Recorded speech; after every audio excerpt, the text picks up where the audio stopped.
नमस्कार, मैं हूं आपकी एआई एंकर और आप देख रहे हैं क्लाउन टाइम्स की विशेष कवरेज।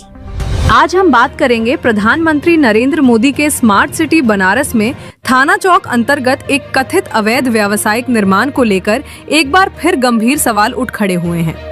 ये सवाल केवल एक भवन का नहीं, बल्कि नियोजित विकास, प्रशासनिक जवाबदेही और कानून के समान अनुपालन का भी है।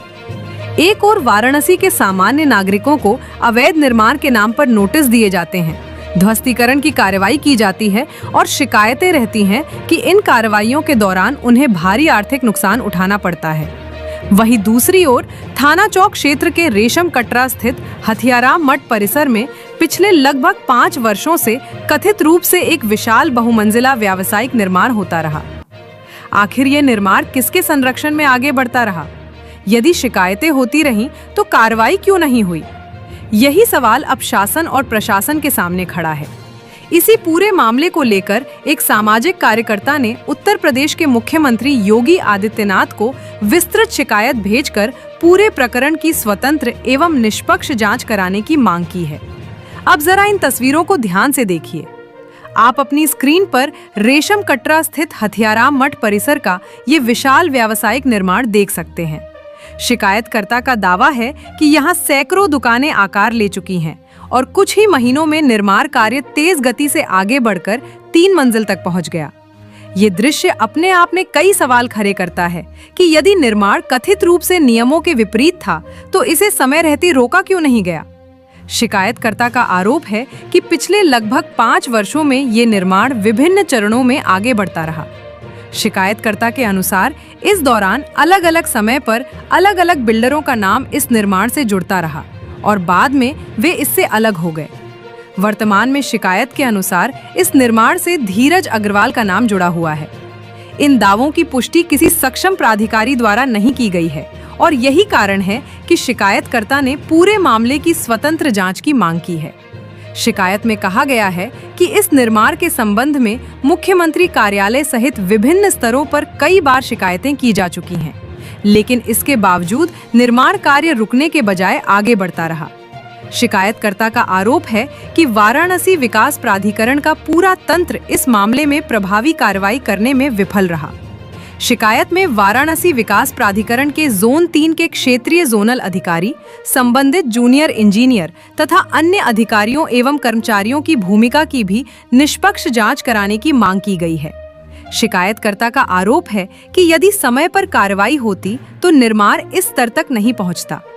साथ ही शिकायत में मुख्यमंत्री से अनुरोध किया गया है कि वाराणसी विकास प्राधिकरण के अध्यक्ष मंडलायुक्त वाराणसी को निर्देशित कर इस पूरे प्रकरण की प्रारंभिक जांच कराई जाए और यदि प्रथम दृष्टया किसी अधिकारी, कर्मचारी, बिल्डर अथवा अन्य व्यक्ति की भूमिका सामने आती है तो उनके विरुद्ध सक्षम जांच एजेंसी से विस्तृत जांच कराकर कठोर विभागीय एवं विधिक कार्रवाई सुनिश्चित की जाए।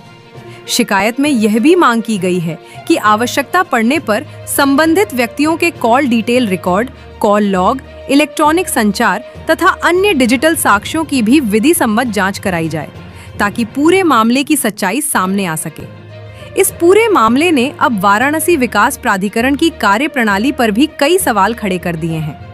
यदि शिकायतकर्ता के अनुसार वर्षों से शिकायतें की जाती रहीं तो वाराणसी विकास प्राधिकरण के उपाध्यक्ष पूर्ण बोरा, सचिव वेद प्रकाश मिश्रा तथा जोन 3 के संबंधित अधिकारियों के स्तर पर इस मामले में क्या कार्रवाई हुई?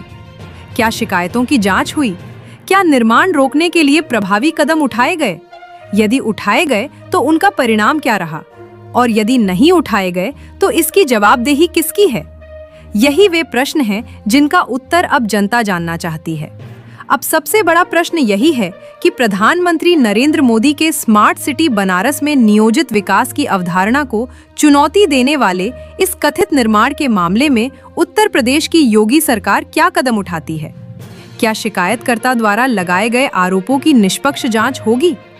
क्या यदि जांच में किसी अधिकारी, कर्मचारी, भवन स्वामी या वर्तमान बिल्डर की भूमिका सामने आती है तो उनके विरुद्ध भी कानून के अनुसार कार्रवाई होगी? या फिर यह मामला भी फाइलों में दबकर रह जाएगा? यह केवल एक भवन का मामला नहीं है, यह कानून के समान अनुपालन, प्रशासनिक जवाबदेही और जनता के विश्वास का भी प्रश्न है, क्योंकि न्याय का अर्थ तभी है जब कानून का तराजू आम नागरिक और प्रभावशाली व्यक्ति दोनों के लिए समान रूप से काम करे। फिलहाल इस शिकायत पर शासन क्या निर्णय लेता है और जांच किस दिशा में आगे बढ़ती है, इस पर पूरे शहर की नजर बनी हुई है। कुल मिलाकर अब देखना है इस पूरे मामले से जुड़े क्षेत्रीय जोनल अधिकारी जेई तथा उनकी टीम के विरुद्ध क्या कार्रवाई होती है।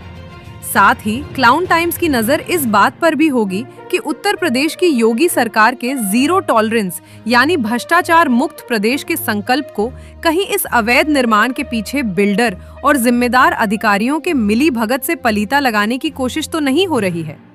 यह यक्ष प्रश्न सवालों के घेरे में है।